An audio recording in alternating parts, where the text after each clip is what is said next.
2023 gave investors a lot of optimism going into 2024. However, the beginning of 2024 has not fared the same as the ending of 2023. The S&P 500 to date is down nearly 1%, the FTSE 100 is down 0.5%, and the FTSE 250 is down over 2%. So how has this all affected my Trading 212 portfolio? In this video, I'm going to reveal all. So here is my Trading 212 Invest account, and as you can see, my portfolio value is £24,160, and if I go into my free funds, I only have £37.64 in free funds. Now, if you noticed, my Trading 212 portfolio is significantly higher than last month's, and more importantly, it is more than £20,000, which means that with the ISA season coming up, I can max out my ISA straight away if I sell £20,000 of the holdings and just transfer it straight into my ISA. And that's exactly what I'm going to do come the next tax year. My mistake last year was to actually transfer it too soon, because what happens is when the new tax year comes out, platforms such as Trading 212 offer an extra incentive for actually depositing within your ISA, and hopefully I'm not going to lose out on that this year because I opened my ISA too soon. But anyway, what's been happening over the past month? As you can see, according to Trading 212, my return is negative 1.04% with a return of negative £252. Now, I still don't understand why Trading 212 actually does their returns like this, but this is completely wrong. It was only because I added a lump sum into my investment, and that investment has gone down since. So always take the return that Trading 212 is saying with a pinch of salt and do your own calculations in order to see if you're actually up or down. Now, if I go into my history, I can see that my profit and loss is a positive £909, because as you can see, I have been buying and selling into the S&P 500. I made a video last month showing how I sold out of all my stocks, but since then I have rebought into them, and I'm going to show you that in this video. So if I go into my free shares, you can see that to date I have received 67 free shares worth £1,193. So thank you very much to those who sign up using my link in the description down below. If you want to start your investing journey with Trading 212, if you use my link in the description down below, we will both get a free share, and comment down below what free share you get when you sign up using the link in the description. So now I'm going to go through all the holdings that I have one by one. So first of all, I have Walt Disney, and I have 0.12 shares in Walt Disney. Over the past month, you can see that Walt Disney has not been doing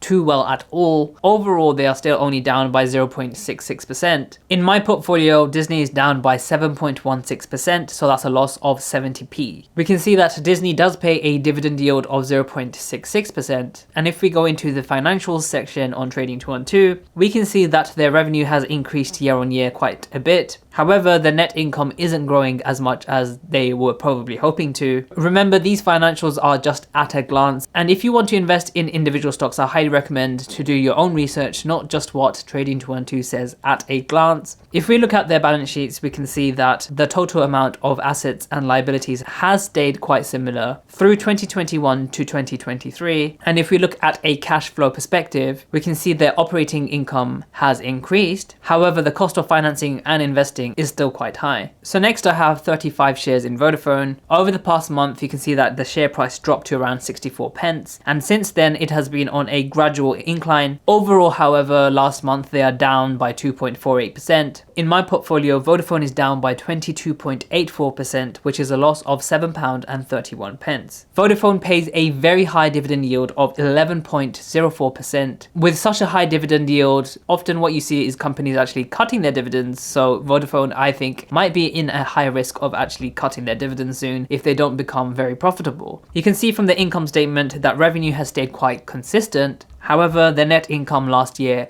has increased quite significantly. If we look at balance sheets, again, it says a quite similar story since 2021. But again, what companies put as liabilities or even assets is something that you have to look deeper in as an individual investor if you want to actually put serious money into these companies. From a cash flow perspective, we can see that the operating income has been quite high. However, the cost of financing has also been quite high. So that might be a point of contention for investors looking to invest into Vodafone. So next I have only 0.9 shares in the Vanguard Germany All Cap. Since the end of 2023, this index had actually gone up quite a lot. However, we can see at the beginning of the new year, things have gone down quite a bit, including this index and the others that I mentioned in the beginning. Overall, they are down by 0.29%. In my portfolio overall, it is down by 2.37%, and that is a loss of only 49 pence. Next, I have 0.17 shares in Tesla. Over the past month, you can see towards the end of 2023, Tesla actually rose quite a bit, but since then,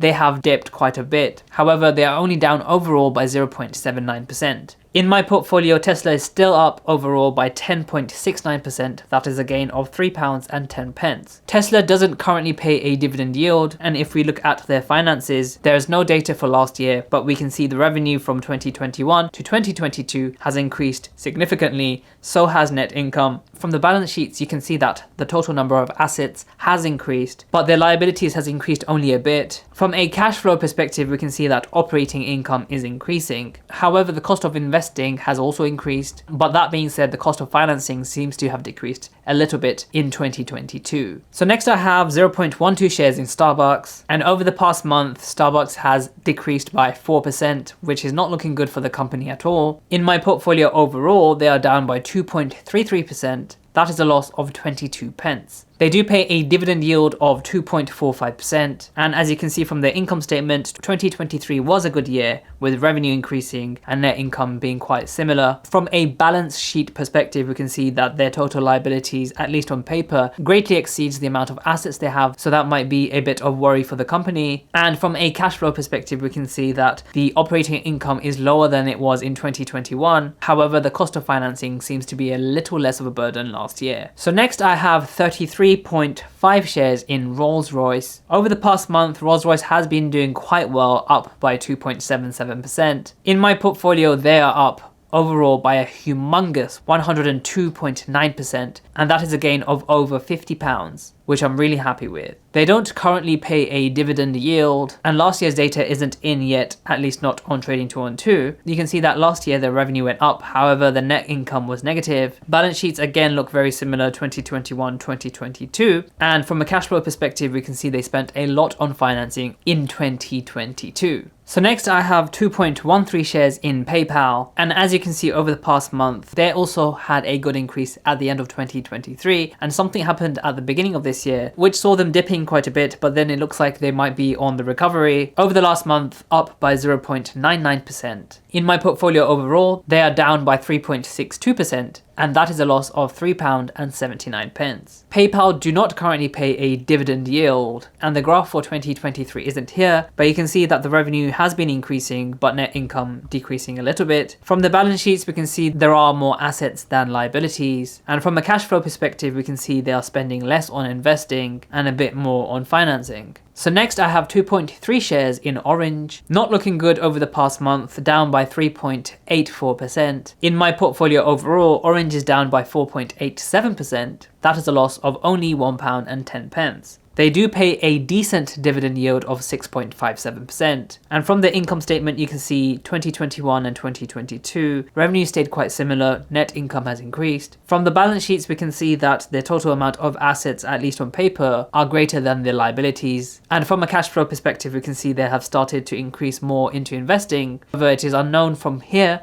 what happened in 2023. Next, I have 0.09 shares in Nvidia. Over the past month, Nvidia has been doing really well, up by a big 7.9%. As part of the Fantastic 7 or the Magical 7, I can't remember what it was, they're doing incredibly well. You can see in my portfolio overall, they are up by 229%. That is a gain of £24.33. They do pay the smallest dividend yield of 0.03%. And from a financial perspective, we can see that the revenue was quite similar to 2022, where it absolutely boomed. Net income is down, however. From a balance sheet perspective, we can see the total number of assets greatly exceeds the amount of liabilities. And from a cash flow perspective, we can see they made money off their investments from the previous years. Operating income is still quite high, but cost of financing has increased significantly. So next I have 0.4 shares in Nike. As you can see over the past month, they have not been doing well at all. Since December 21st, something happened and they dropped a whole bunch. Overall, however, they are down by 12% over the past month. In my portfolio, down by 6.16%, that's a loss of £2.13. They do pay a dividend yield, again very small. Maybe they cut their dividend yields, maybe that is what happened to the share price. Dividend yield currently stands at 1.45%. from a financial perspective, we can see revenue has increased, net income has decreased a little bit. And from their balance sheets, we can see their total number of assets greatly exceeds the amount of liabilities. And from a cash flow perspective, we can see operating income down from 2021, and the cost of financing has increased quite a bit too. Next, I have 0.49 shares in National Grid. Over the past month, again, the same kind of profile, but overall they are up from the past month by 2.23%. In my portfolio overall, however, they are up by 6.85%. That is a gain of only 34 pence. They pay a nice dividend yield of 5.29%. And you can see 2023, their revenue increased significantly and their net income absolutely soared. From a balance sheet perspective, you can see the assets are higher than liabilities, and compared to the previous year, 2022, the amount of liabilities has also decreased. From a cash flow perspective, we can see the cost of financing has increased significantly, and that seems to be a bit higher than their operating income. So next I have 0.07 shares in Microsoft. Over the past month, again, very much of a yo-yo, down overall by 0.28%. In my portfolio overall, they are down by 2.34%, but that is only a loss of 51 pence. They do pay a very small dividend yield of 0.82%. And you can see last year, revenue increased quite a bit. Net income still high, but not as high as 2022. Balance sheets, again, companies like this will have a very good balance sheet. Total assets higher than the amount of liabilities. From a cash flow perspective, you can see operating income nearly $90 billion, cost of financing less than 2022, cost of investing also less. So next I have 0.38 shares in Mercedes-Benz. Over the past month, quite a yo-yo again, up overall by 0.29%. In my portfolio overall, they are down by a big 9.14%, and that is a loss of £2.09. They pay a high dividend yield of 8.31%. No data for 2023, but we can see that from 2021 to 2022, revenue increased, net income decreased a little bit. So next I have 343 shares in Lloyds Bank. Over the past month, looking pretty good, up by 3.18%. As we know, since the whole Silicon Valley Bank saga, the price of these banking stocks has since been low. Overall, in my portfolio, still up by 4.39%. That is a gain of £6.82. They pay a decent dividend yield of 5.3%. And no data for 2023, and the data that Trading 212 has is not detailed enough. From the balance sheets, you can see very high amount of liabilities, but with any sort of banking group, this is quite typical. Cash flow, you can see that in 2022, they made a huge amount from operating income. So next is my biggest holding by far, and what is dragging my entire portfolio down. So I have 2,873 shares in the iShares S&P 500, which is a hedged currency version. This is more in line with the actual S&P 500 index that the US people get, because there is not much fluctuation between the pound and the dollar. Over the past month, this index is up by 3.17%. And you can see at the beginning of the year, this index started off high and it has since dropped. This is the only reason why you're seeing a drop of 1.49% and a loss of £345, because I re-entered the market. As you can see, my average price is £8.09. Since then, it has dropped down to £7.91, but of course, I wasn't able to buy that. But I'm very happy nonetheless that I'm back investing into the S&P 500. My plan with this is that I hope it's in the green in April. I will sell off exactly £20,000 worth of this and transfer it straight into my ISA. This way I don't have to actually worry about maxing my ISA, my biggest worry I have within any single year. Given this strategy that I have, I essentially have 23 months to max out my ISA instead of the normal 12 months, as I max out on the first week, giving me 23 months and 3 weeks to actually come up with the funds to save up £20,000, put it into the stock market and hope for a 10% return. So instead of it being £1,667 per month, that essentially goes down to around £800 a month that I need to save up, and hope the stock market fills in the rest. So next I have 6.2 shares in Royal Mail. Over the past month, surprisingly, they are up by a big 9.67%. In my portfolio, up by a very large 26.83%. That is a positive return of £3.56. They do not currently pay a dividend yield. I think they were paying one and they cut it. From the balance sheets, you can see revenue is still high. Net income was down last year, however. From the balance sheets, you can see the total number of assets seems to have decreased significantly, maybe a sell-off of of assets, liabilities is still around the same point as last year, meaning 2022. And from a cash flow perspective, we can see that the operating income has more than halved, which is not a good sign, and the cost of investing and financing is still outweighs the amount they're bringing in through operations. Next, I have 23 shares in IAG. Over the past month, down by nearly 6%. In my portfolio overall, however, down by 2.36%, and that is an 85 pence loss. No data for 2023, but being an aviation sort of company, I think their 2023 income at least would have been a lot higher than the previous 2 years before that, obviously due to, what happened in 2020. But yeah, not much data to go on by, because 2023 would have been a very essential year for them. So next I have 3.16 shares in H&M. Over the past month, again, you can see very high towards the end of the year, and then a significant drop off. Overall, however, last month they are up by 0.13%. In my portfolio overall, they are up by a very nice 16.13%. That is a gain of £5.61. They do pay a nice dividend yield of 3.85%. And again, no data for 2023, unfortunately, so there's not much we can go on about here. So next I have 0.29 shares in GlaxoSmithKline. Over the past month, they've been doing incredibly well, up by 7.03%. In my portfolio overall, however, they are up by 15.87%. That's a return of only 63 pence. They do pay a decent dividend yield of 3.62%, and no data from 2023, unfortunately, but we can see since 2021, the revenue has increased and their net income has increased quite significantly. Balance sheets, again, less assets and also liabilities, but again, the crucial 2023 figures are yet to be seen on this app. So next I have around 2 shares in Direct Line Insurance. Over the past month, doing horribly, down by 8.68%. Again, as you can see, over the past few years, Direct Line Insurance has not been doing too well at all. In my portfolio overall, they are down by 9.75%, and that is a loss of only 39 pence. No dividend yield currently, and their 2023 figures are not out, but their 2022 figures were very bad anyway. So next I have 18.1 shares in Deutsche Lufthansa. Over the past month, not doing too well at all, down by 9.25%, possibly due to the fact that there is rising cost in fuel, maybe fueling that. As you know, airlines have to spend a lot on fuel, so that could be one of the reasons, I'm not too sure. In my portfolio overall, however, down by 9.36%, that's a loss of £12.52. No dividend yield currently, and their 2023 figures haven't come out yet on this app anyway, but the revenue since 2021, as expected, since aviation has taken off again, was getting higher, but then again 2023's figure is not available. So next I have 1.5 shares in Delivery Hero, and over the past month,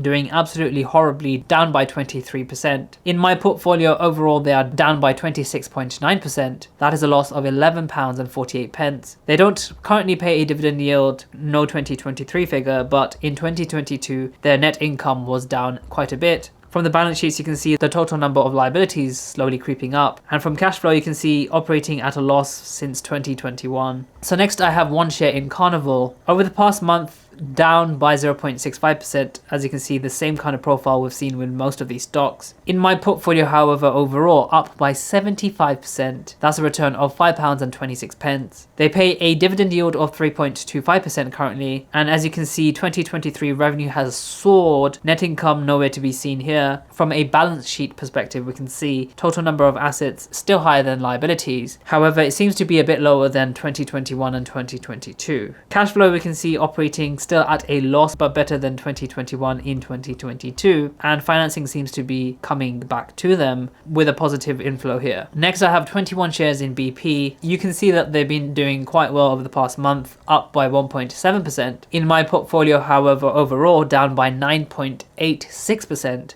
That is a loss of £10.91. They pay a decent dividend yield of 4.73%, and no data for 2023 here, unfortunately, but we can see since 2021, no surprises here, their revenue has increased significantly, and we know that they've been very profitable recently due to the fact that they're actually scalping oil, making a huge amount of profits on it, and things like that. So next I have 0.37 shares in BMW. Over the past month, surprisingly up by 1.32%. In my portfolio, down overall by 0.83%, only a loss of 27 pence. They pay quite a nice dividend yield of 8.42%, and no 2023 figures here, but we can see revenue since 2021 has increased. From a balance sheet perspective, we can see they have more assets in 2022 than they had in 2021. Next I have 1.3 0.37 shares in Aston Martin. Over the past month, not doing too well at all, down by 9.91%. In my portfolio overall, however, up by a big 46.73%. That is a gain of only 93 pence here. No dividend yield currently, and no 2023 financial results either. Next, I have ASML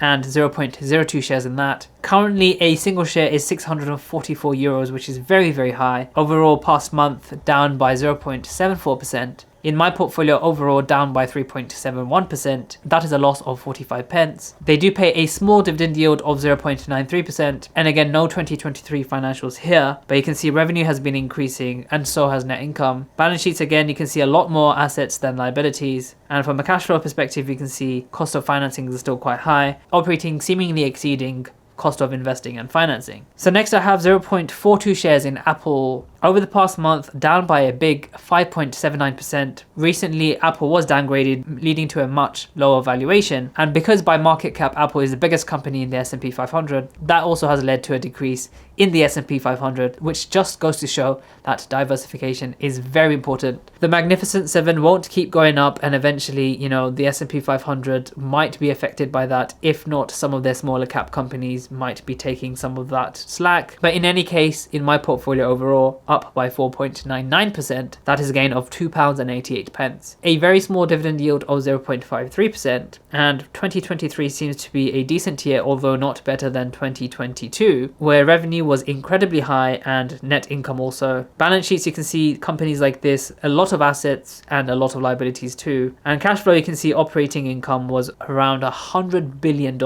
and the cost of financing was also over $100 billion. So next I have 1.2 shares in Amazon. You can see same kind of profile here again, up overall only by 0.5% in the last month. In my portfolio, however, overall up by a massive 36.49%. That is a gain of £38.14. No dividend yield and no results for 2023. Next I have 0.36 shares in Alphabet, also known as Google. As you can see, they're doing a bit better, overall up by 4.39% over the past month. In my portfolio overall, however, up by 14.13%. That is a gain of £4.77. No dividend yield currently and no results for 2023 either, but you can see revenue has been increasing from 2021 to 2022. Last, I have 0.03 shares in AMD. Over the past month, up by a massive 18.63%. In my portfolio overall, up by a gigantic 75%. That's a gain of only £1.50 because I only put in around £2. No dividend yield currently, and their income statement hasn't come out, but companies like AMD have been doing incredibly well anyway. But still, do your own research when investing in individual stocks. Okay, so in terms of pies, I currently actually do not have any pies. I sold out my copy of the Almost Daily Dividend pie. As you can see, no cash. It's still open because I still do receive some dividends. So I started copying this pie back in October 2022. About 1 year later, I sold off, and in that time, with around £390-ish average, I received £13.69 in dividends, which I'm really happy with. But since then, I've actually sold out. So now, no more of these pies. Most of my money is going to go to lump summing into ETFs, see if I can try to time the market in my general investment account, and then just leave it for the long run in my ISA. Speaking of ISA, here is my Trading 212 Stocks and Shares ISA. As you can see, my portfolio value is £21,831, and I have no free funds as everything in my ISA is nearly always invested. You can see I only have one holding, and I have 2,738 shares in the iShares S&P 500 again. I actually bought this at a very reasonable price of £7.99. Very happy with that, but as you can see, since then it actually has dropped all the way down to £7.89. You can't always time the market, but I'm very happy with my entrance point here. I'm going to try to keep it for the long term, and overall it is down only 0.29%, which is a £63 loss. If I go into my history, you can see I have a total realized profit of £1,278, which I'm really happy about. And this was mainly trying to time the market with the S&P 500 and the FTSE 250, which I've since the bull run of the end of 2023, I've sold out of the FTSE 250. And I'm only going to look for an entry point if it ever dips quite significantly to around the £28 mark, as I think I'm going to rethink my strategy of what ETFs are going to be taking me in the long run. My investing thesis for the past 2 months since 2021 was the fact that, the S&P 500 and possibly the FTSE 250 are going to be going up when the Fed cuts their interest rates. and that would be the best time for growth. And then after that, we're going to have a period of uncertainty, and my bet, I don't think is going to be with the American economy. I think maybe 2025 to 2030 we're going to see the rise of the emerging markets. This is to do with the fact that, you know, developed economies such as the USA, such as the UK, see very, very little growth year on year. I mean, you would be very, very, very lucky to see 4% growth a year, which is going to be massive anyway because the GDP is so high. So emerging markets could be the way forward, but I might be actually investing soon into a global index, so I don't have to actually place bets on a certain economy. So make sure to check out some of my other videos, and I'll see you in the next video.